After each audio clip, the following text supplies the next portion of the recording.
Bonjour, je m'appelle René Coton, je suis le cofondateur et CTO de WheezyShop, qui est une plateforme e-commerce qui permet à n'importe quel commerçant de créer, gérer et animer sa boutique en ligne. On existe depuis 2008, on a eu 45 000 boutiques qui ont été créées avec WheezyShop depuis.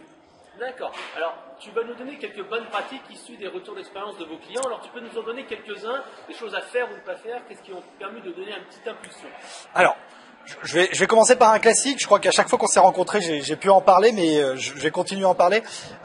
Au tout début, quand son site, on le crée, on est invisible et on a besoin de faire venir du visiteur.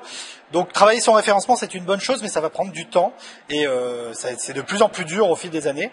Et à ce moment-là, il faut déjà commencer à activer certains leviers qui vont être déjà de faire de la publicité sur les moteurs de recherche.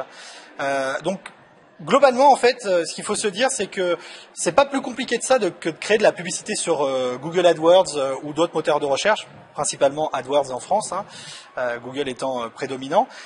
Mais il faut surtout avoir un œil très précis et suivre la conversion. Ouais. Pourquoi? Parce qu'on a eu des retours de commerçants qui se lancent sur de l'AdWords, mettent énormément, vont mettre tout leur budget dessus, vont nous dire voilà, j'ai claqué tout mon budget, j'ai eu plein de visiteurs, mais j'ai fait aucune vente et maintenant je sais plus quoi faire. Et malheureusement, quand ils arrivent à ce moment-là, c'est presque trop tard parce que leur budget est déjà passé et ils l'ont pas optimisé.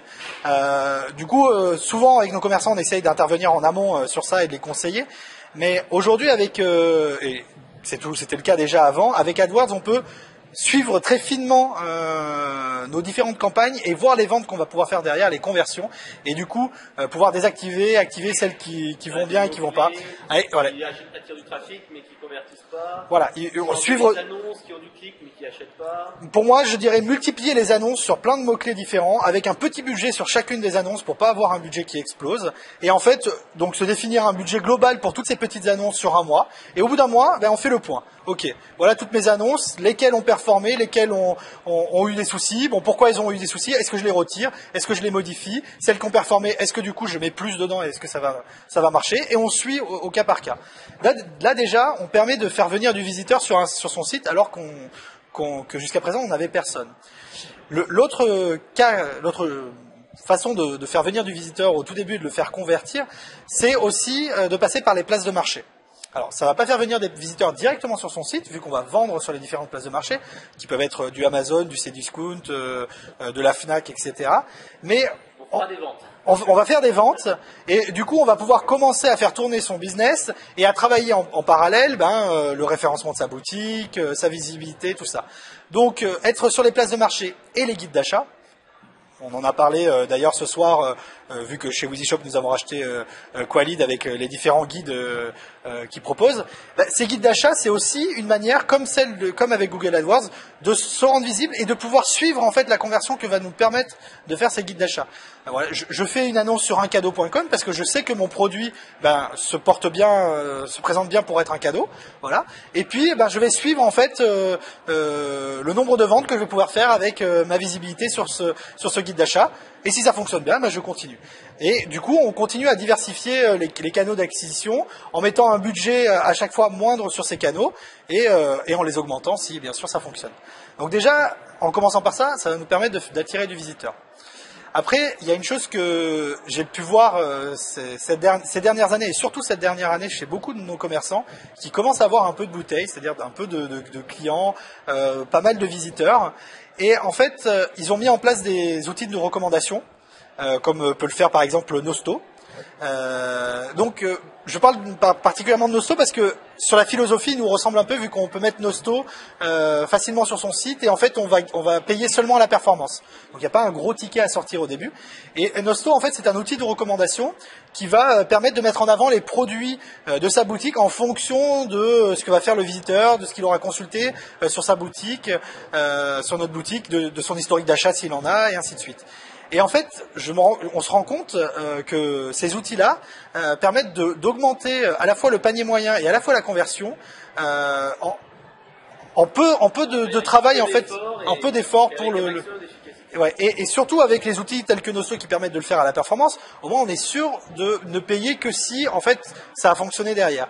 On a vu ça performer chez des petits commerçants, mais aussi chez les grands.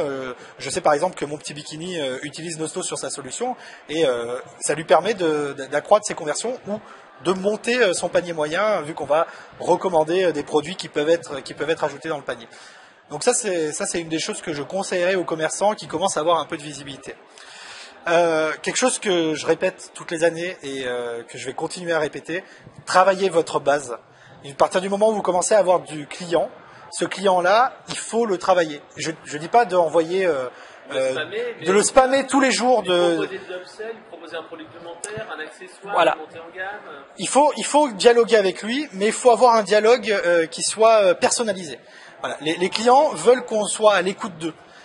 Ils ont besoin que lorsqu'ils reçoivent un message dans leur boîte mail, si c'est le même message qui a été envoyé à tous vos clients, c'est sûr, pour la 90%, ça va pas fonctionner. Tandis que si vous allez, en fonction de l'historique d'achat, la fonction du montant de ces paniers et tout ça, adapter votre communication sur des segments de vos clients, ben là, votre communication va être beaucoup plus intelligente. Et vous allez pouvoir, du coup, convertir beaucoup plus facilement en la travaillant sur l'emailing ou même sur du SMS mailing, même si c'est encore un peu intrusif pour le client de recevoir du SMS, même si ça peut fonctionner dans certains cas. Mais l'emailing, en tout cas, n'est pas mort. Et ça, il faut le travailler en tant que commerçant. Alors justement, comment on passe d'un e-commerçant qui débute à un e-commerçant qui réussit? C'est quoi en fait les leviers? Qu'est-ce qui fait la différence? Est-ce qu'il a su mieux travailler sa conversion? Il a eu plus de budget? Qu'est-ce qui fait qu'un e-commerçant passe en formidable e-commerçant? Alors, je pense que déjà un e-commerçant, il faut que ça soit un commerçant. Il faut que son produit il le connaisse ou ses produits il les connaissent. Il faut qu'il ait envie de les vendre. Demain on va pas dire ok je vends tel produit parce que tiens ça a l'air de marcher. Parce non, c'est le business. Enfin, voilà. Ça peut être ça, Il un faut. très bon financier. Oui, Autrement, mais il faut aimer le produit. il faut aimer le produit, il faut le connaître, il faut avoir envie et il faut avoir eu besoin de ce produit peut-être aussi en amont. Et du coup, déjà quand on commence par ça à être un expert de son produit, là ça commence à être intéressant. J'ai un exemple en interne dans nos boutiques, c'est Espace Vap. Espace Vap, c'est une boutique qui, comme tant d'autres, vend des produits pour les cigarettes électroniques. Voilà.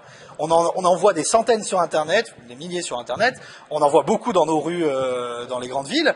Et pourtant, Espace Vap a réussi à tirer son épingle du jeu. Et pourquoi? Parce que ces produits, il les connaît, il les travaille. Il montre que son équipe en interne les connaît. Il a un blog où il travaillait énormément la relation avec ses clients. Il travaille beaucoup ses descriptifs. Et tout ça met en confiance le client. C'est déjà une première chose. Et le client, du coup, va recommander le site aux autres. Ça marche très bien.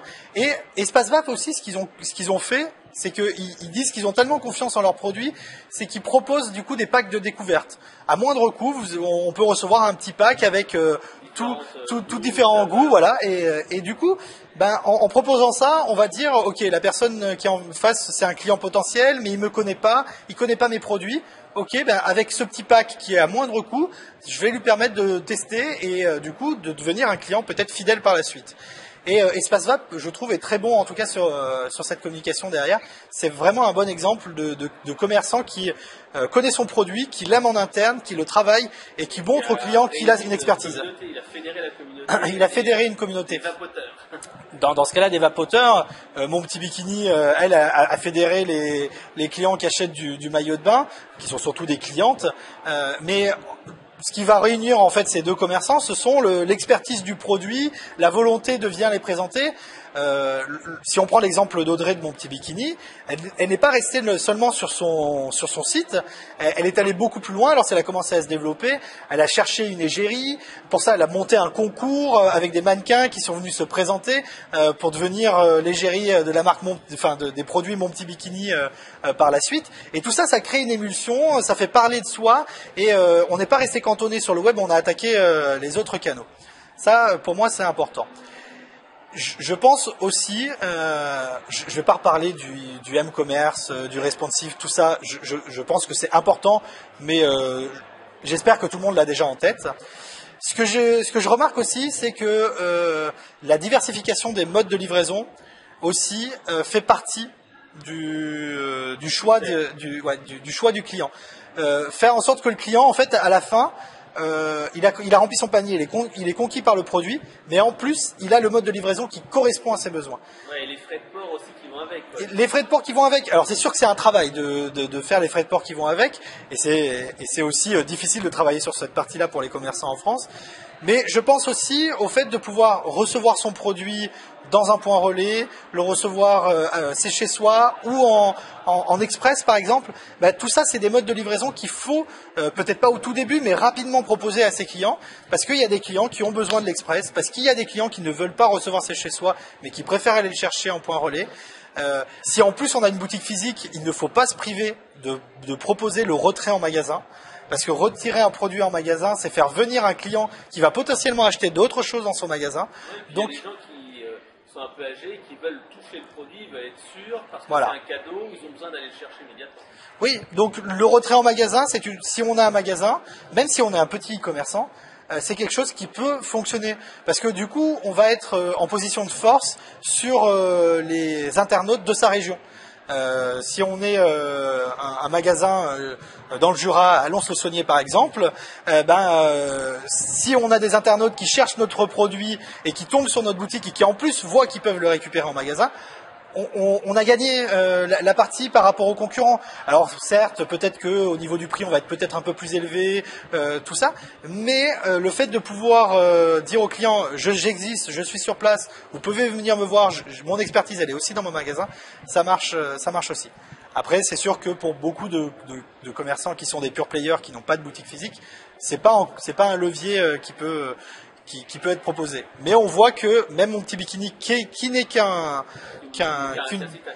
site internet regarde de très près le multicanal et surtout le store, faire venir avoir un point où on peut voir mes produits, me faire connaître dans une région géographique et pourquoi pas faire venir récupérer les produits sur place. On dirait que sur internet comme dans la vie réelle, ce qui est important c'est l'emplacement. Donc une boutique physique c'est l'emplacement dans la ville et sur internet c'est la visibilité sur Google. Voilà, sur Google, sur les guides d'achat, sur les places de marché. C'est vrai que lorsque on le disait ce soir, mais pour moi c'est le retour qu'ont tous nos commerçants. Nos commerçants, certes, ils veulent un outil qui fonctionne bien, ils veulent pouvoir avoir les statistiques qui vont bien derrière, mais ils veulent surtout de la visibilité. Et aujourd'hui, c'est ça le plus difficile, c'est être visible aux yeux du public et le faire venir. Après, il faut encore le convertir, c'est un autre travail, mais déjà, il faut arriver à le faire venir sur son site. Et l'emplacement, comme dans la vraie vie, l'emplacement sur Internet, c'est important. Et il faut le diversifier. Alors, si tu avais un dernier constat à faire sur les e-commerçants qui ont du succès, ce serait lequel? On a parlé de la connaissance du produit, savoir gérer les canaux, l'acquisition. Est-ce qu'il y a un dernier point que tu as noté qui différencie un e-commerçant lambda de ceux qui vont vraiment exploser sur le marché? Moi, je pense que la différence, c'est la remise en question perpétuelle. Audrey en a parlé ce soir et je pense que les commerçants les e-commerçants, mais qui sont aussi des commerçants, qui constamment se reposent la question, mais alors ok, mon site, est-ce qu'il est bien présenté? Est-ce que mes produits, j'apporte les bonnes informations? Est-ce que je le fais bien? Est-ce que je communique bien avec mes clients? Et qui retravaillent la base tout le temps. Moi, je pense que c'est l'un des facteurs de succès. C'est-à-dire que, certes, il y a plein de leviers dans tous les sens sur lesquels on peut travailler, sur les réseaux sociaux, sur la livraison, sur tout ce qu'on a évoqué, mais il ne faut pas oublier la base. Et moi, il y a un des conseils aussi que j'aime beaucoup donner à un commerçant, et que beaucoup oublient, c'est tester votre site internet. Je vois beaucoup de commerçants qui se lancent en ayant créé leur boutique et qui n'ont pas testé en fait ce qui se passe lorsqu'ils ont ajouté le produit au panier, lorsqu'ils ont validé. Alors oui, ils ont vu avec les équipes qui sont occupées de tout ça comment ça fonctionnait, mais ils l'ont pas fait eux-mêmes. Et ça change tout. Il faut, je pense, régulièrement tester son site, le faire tester, avoir des avis de professionnels avec des audits, mais aussi de son entourage et du client. Si un enfant de 6 ans est capable de commander sur le site, tout le monde peut le faire. Voilà. S'il faut être informaticien, forcément, ça pose un problème. Et donc, je pense que retravailler sa base et tester constamment son site internet, c'est ce qui va faire la différence entre un e-commerçant lambda et le e-commerçant qui va performer par la suite. Alors, si on veut en savoir plus, on va sur quel site internet ? Alors, si on veut en savoir plus, je vais déjà dire qu'on va sur wheezyshop.fr où on a un blog qu'on alimente régulièrement avec beaucoup d'informations autour du e-commerce qui n'est pas du tout centré sur notre solution, mais vraiment sur tout le e-commerce, disponible pour tous les e-commerçants. Et après, il y a énormément de blogs sur Internet et d'outils qui nous permettent d'avoir cette connaissance. Voilà, après, je peux en citer plein, mais Capital Commerce ou Blog e-commerce, ainsi de suite, sont plein de sites où on peut avoir plein d'informations. Bah merci et à bientôt. Merci à toi.